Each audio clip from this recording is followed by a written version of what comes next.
शांति नगर में केशव सबसे गरीब आदमी था। वो अपनी पत्नी गीता के साथ रहता था। आज फिर इतनी जल्दी काम पर जा रहे हो? हाँ गीता, अभी मजदूरी अच्छी चल रही है तो फुर्सत ही नहीं है। अगर बरसात शुरू हो गई तो कोई काम नहीं मिलेगा। केशव मजदूरी पर चला जाता है।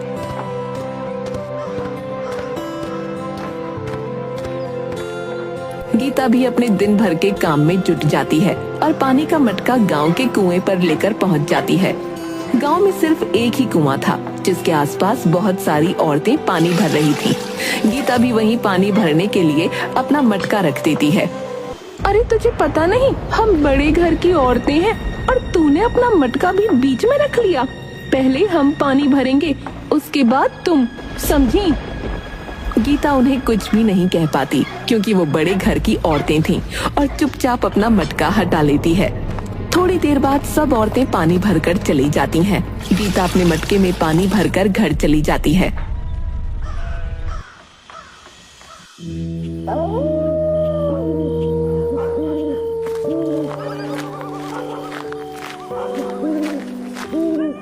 गीता, क्या हुआ?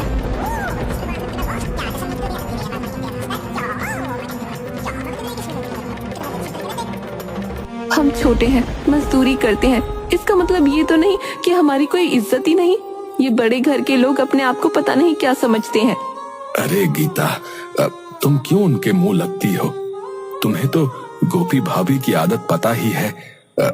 तुम थोड़ी देर बाद पानी भर लिया करो। क्यों परेशान होती हो इतनी छोटी छोटी बातों के लिए? बताओ।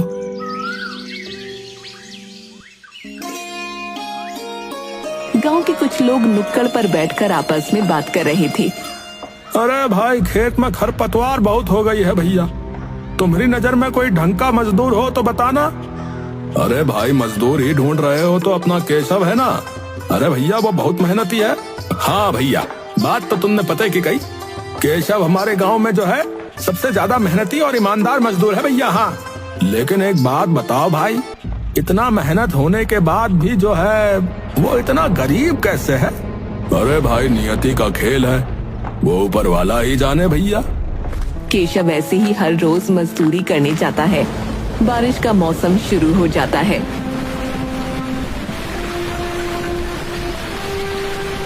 अरे आज तो कितनी तेज बारिश हो रही है, जैसे आज के बाद कभी बारिश ही नहीं होगी। इतना आंधी तूफान भी चल रहा है, मुझे तो डर है कि हमारे घर की छत ना उड़ जाए।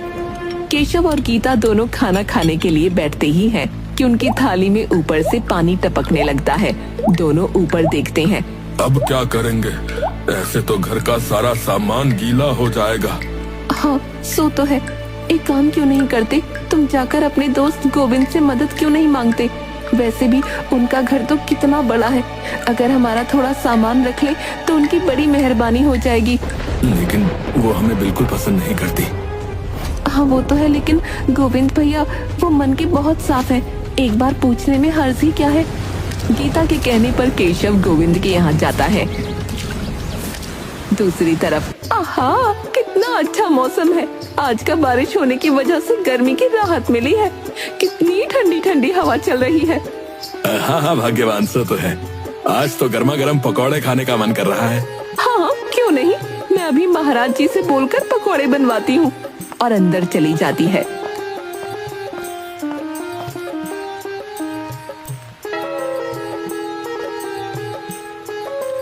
ये लीजिए गर्मा गर्म पकौड़े। गोविंद और गीता बैठकर पकौड़े खा रहे होते हैं।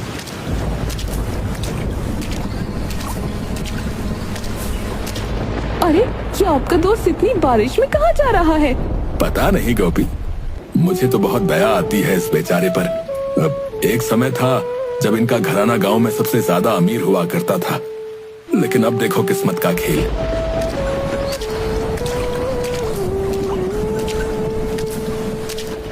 अरे अरे, ये तो हमारे ही घर आ रहा है। हो सकता है गोपी को कुछ जरूरी काम हो। अरे ऐसा क्या जरूरी काम आन पड़ा? वैसे भी इन भिखारियों को अपने घर में न घुसने दूंगी मैं। ऐसा मत कहो गोपी, मैं जाकर देखता हूँ। केशव दरवाजा खटखटाता है। अरे केशव, क्या हुआ? कोई मुसीबत आन पड़ी है क्या? मुसीबत? ये बरसात एक मुसीबत ही तो है हम जैसे गरीबों के लिए। वैसे मैं तुमसे ये पूछने आया था कि क्या तुम हमारे घर का जरूरी सामान जो है वो कुछ समय के लिए रख लोगे? अगर सामान हमारे घर में रहा तो सारा सामान जो है गीला हो जाएगा। तभी पीछे से गोपी आ जाती है। अरे वाह जी वाह, हमारे घर को धर्मशाला देख रखा है क्या? जो कोई भी आएगा और हम उसका सामान यहाँ रख लेंगे।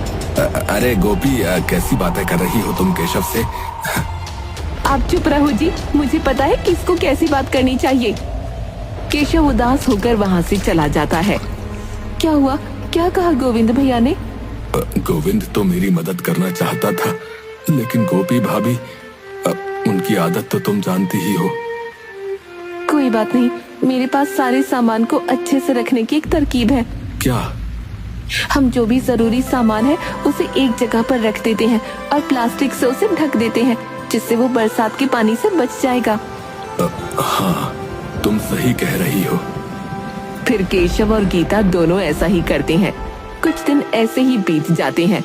गीता, बहुत दिन हो गए, अब मुझे काम ढूंढने जाना ही पड़ेगा, नहीं तो घर का बाकी काम भी रुक जाएगा। लेकिन इतनी बारिश में? हाँ गीता, हम मजदूरों के लिए ठंड, गर्मी, बरसात सब एक बराबर ही होती है। केशव काम ढूंढने निकल पड़ता है।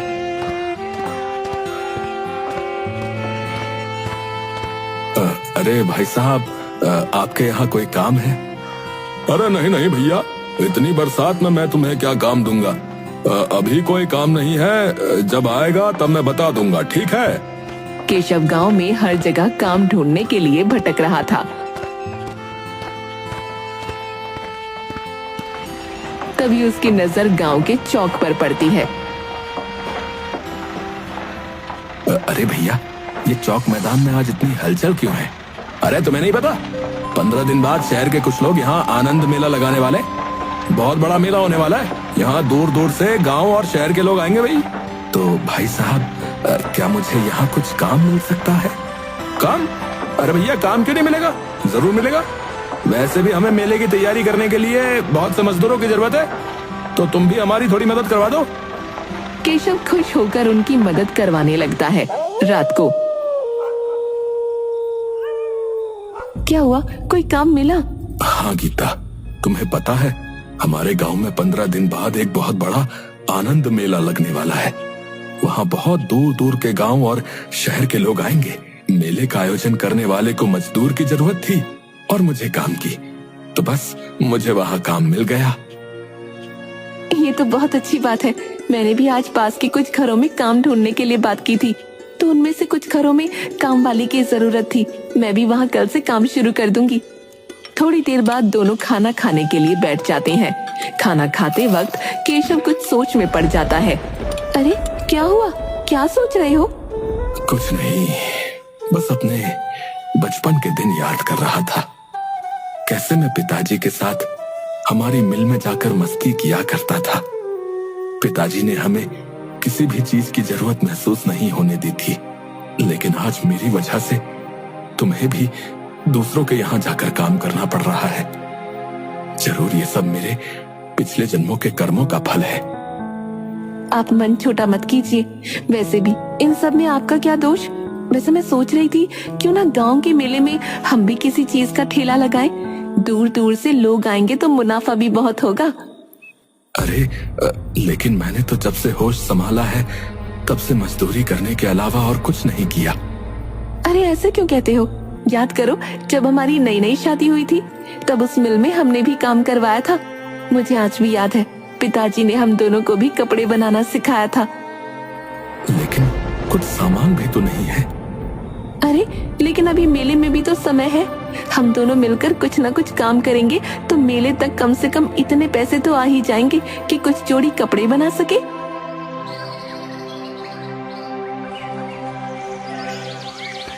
अगले दिन केशव फिर से मेले में काम करने के लिए पहुंच जाता है।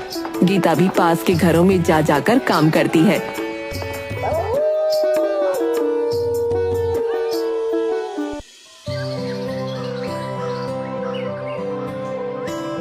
देखिए जी, मैंने 7 दिनों में 800 रुपए कमा लिए हैं। हाँ, और ये लो, मैंने इतने दिन से जो भी पैसे जमा किए थे ये कुछ पैसे हैं। इन पैसों से कम हम थोड़ा सा काम तो शुरू ही कर सकते हैं। आप बस थोड़ी सी देर यहाँ रुकिए, मैं अभी आपको कुछ दिखाती हूँ।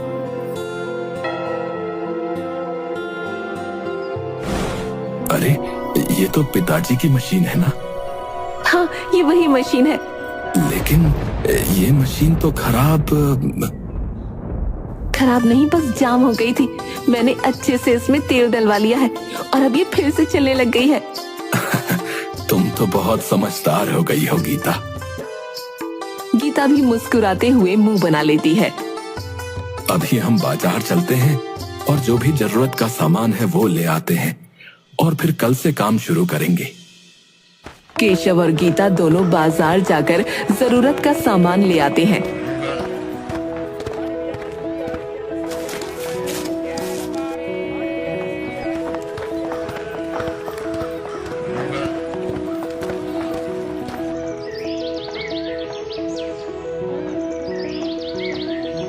अगले दिन गीता मशीन पर स्वास्तिक बनाकर उसकी पूजा करती है और दोनों अपने पिता का आशीर्वाद लेकर काम शुरू कर देते हैं। थोड़ी देर में देखिए, सही तो बना है ना? हाँ गीता, ये तो बिल्कुल वैसा ही बना है जैसा पिताजी बनाया करते थे। गीता और केशव पूरे दिन भर में बहुत से कपड़े बनाते हैं।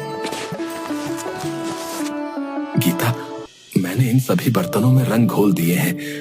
अब तुम मुझे बता दो कितने कपड़े कौन से रंग में रंगने हैं। केशव और गीता दोनों मिलकर उन कपड़ों में रंग कर देते हैं। अगले दिन इन कपड़ों में रंग होने के बाद एक नई ही जान आ गई है। अब हम बिल्कुल वैसे ही कपड़े बनाएंगे जैसे पिताजी बनाया करते थे। हाँ गीता, उनके कपड़ों की तो बात ही कुछ अलग थी। गीता अपने हाथों से कुछ कपड़ों पर मोर तो कुछ कपड़ों पर तोता, कुछ पर फूल बना देती है और ऐसे ही करते करते वो सभी कपड़े तैयार कर देती है। अरे गीता, तुमने कितने समय पहले ये सब काम सीखा था और आज कपड़ों को बिल्कुल वैसे ही तैयार कर दिया जैसे पिताजी ने सिखाया था। अब बातें बनाना छोड़िए, इन सारे कपड़ों की घड़ी करवा लीजिए। परसों मेले में भी तो ले जाने हैं। हाँ श्रीमती जी, आपका हुक्म सर आंखों पर। गीता और केशव दोनों उन कपड़ों को अच्छे से घड़ी करके एक झोले में भरकर रख देते हैं। मेले वाले दिन दोनों बोरी भर के चौक मैदान की तरफ जाने लगते हैं।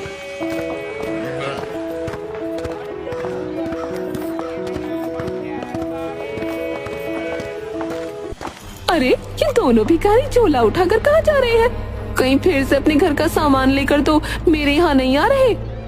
थोड़ी देर तक गोपी उन पर नजर टिकाए रखती है। देखते ही देखते वो दोनों आगे निकल जाते हैं।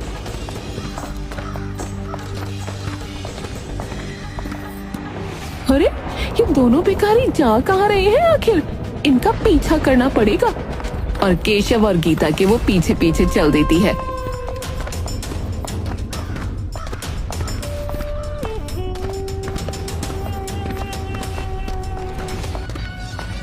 वैसे ये दोनों क्या लेकर जा रहे हैं?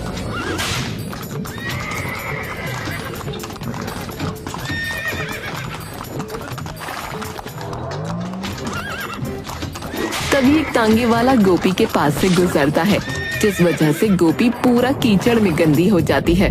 अरे नास पीटे, तुझे इतनी बड़ी औरत न दिखती? कहाँ गए? कहाँ चले गए वो दोनों? और इधर उधर देखने लगती है। इधर केशव और गीता दोनों एक जगह पर अपनी दुकान लगा लेते हैं। अरे देखिए, ये साड़ी कितनी सुंदर है और कितनी नई डिजाइन की है। हाँ ये तो बहुत सुंदर है और तुम पर बहुत जचेगी भाई। हाँ भाभी जी, ये साड़ी आप पर बहुत जचेगी। ये मात्र 500 रुपए की है। क्या सिर्फ 500 रुपए की? और इतनी सुंदर साड़ी? तो फिर आप मुझे 2-3 साड़ियाँ दे दो। गीता और केशव दोनों खुश होकर वो औरत जो भी साड़ी मांगती है वो दे देते हैं। गोपी दिन भर चुपके से उन दोनों पर नजर रखे हुए थी। अरे इन दोनों का कुछ न कुछ तो करना ही पड़ेगा। अच्छा जी, कपड़ा व्यापारी बनना है। रुको, तुम दोनों को रास्ते पर लाती हूँ।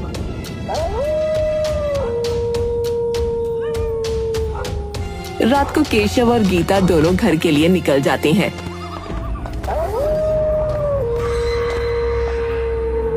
इन दोनों का कुछ न कुछ तो करना ही पड़ेगा। बहुत हवा में उड़ रहे हैं ना, अभी इनकी हवा फुस करती हूँ।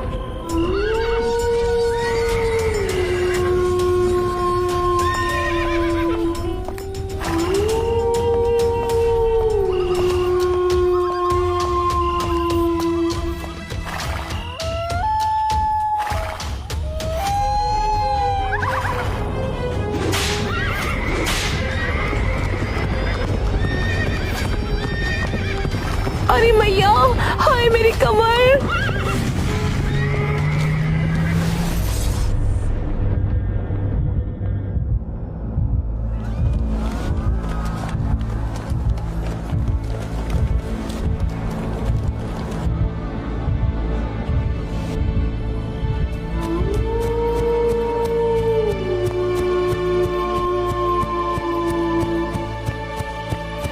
अरे रे, घोड़े की वजह से एक्सीडेंट हो गया। चलो देखते हैं कौन है। अरे गीता, हमें इस आदमी की मदद करनी चाहिए। ये देखिए, इस गाड़ी के अंदर कुछ और नहीं बल्कि केशव के स्वर्गीय पिताजी श्री कन्हैया लाल जी की छोटी सी तस्वीर पड़ी हुई थी। गीता और केशव दोनों उस आदमी को उठाकर अपने घर ले जाते हैं और रात भर उस आदमी का ख्याल रखते हैं। भाई साहब, आप ठीक हैं? हाँ बहन जी, मैं ठीक हूँ। आपका बहुत बहुत धन्यवाद। अगर रात को आप लोग मुझे नहीं उठाते तो कुछ भी हो सकता था। फिर उसकी नजर दीवार पर टंगी फोटो पर जाती है। ये तस्वीर यहाँ, ये मेरे स्वर्गीय पिताजी हैं। वैसे हमें आपकी गाड़ी में उनकी ये तस्वीर मिली। आप इन्हें कैसे पहचानते हैं? आपकी इस हालत के जिम्मेदार मेरे मनहूस पिताजी हैं। मैं किस मुंह से माफी मांगू, लेकिन मेरी हाथ जोड़कर आप लोगों से विनती है, मेरे परिवार को क्षमा कर दीजिए। केशव को कुछ समझ नहीं आ रहा था। साफ साफ बताओ, पहेलियां मत बुझाओ। मेरे पिताजी आपके पिताजी की मिल में ही काम करते थे, लेकिन जलन के कारण उन्होंने और उनके एक मित्र ने फैक्ट्री में आग लगवा दी और मिल पर पहले से ही 10 लाख का कर्जा था, जिसकी वजह से आपके पिताजी की सारी जमीन और घर सब कुछ बिक गया और आपके पिताजी को यहाँ आना पड़ा। लेकिन अब आपके पिताजी कहाँ हैं? वो एक दिन घर पर थे और घर में गैस का सिलेंडर फट गया और मेरे पिताजी का पूरा शरीर जल गया। आखिरी समय पर उन्होंने हमें सारी बातें बताई। शायद उन्होंने जो आपके पिताजी के साथ किया था, भगवान ने उसी की सजा उन्हें दी थी। लेकिन मैं उनकी तरफ से आपसे माफी मांगता हूँ। और हाँ, आप मेरे साथ चलिए। मेरे पिताजी की वजह से आपकी ये हालत हुई है, मैं आपको ऐसे नहीं जाने दूंगा। अरे भाई साहब, गांव छोड़ना होता तो कब का छोड़ देते। अपनी मिट्टी से बहुत प्रेम था पिताजी को, और मुझे भी।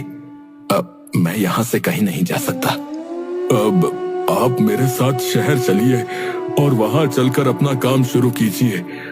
मैं मेरे पिताजी की तरफ से प्रायश्चित करना चाहता हूँ। अब देखो, अगर तुम सच में प्रायश्चित करना ही चाहते हो तो हमें धन दौलत की भूख नहीं है।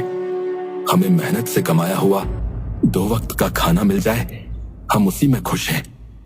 हमें गांव में ही एक छोटा सा कपड़ा कारखाना और कुछ सिलाई मशीन दिलवा दीजिए।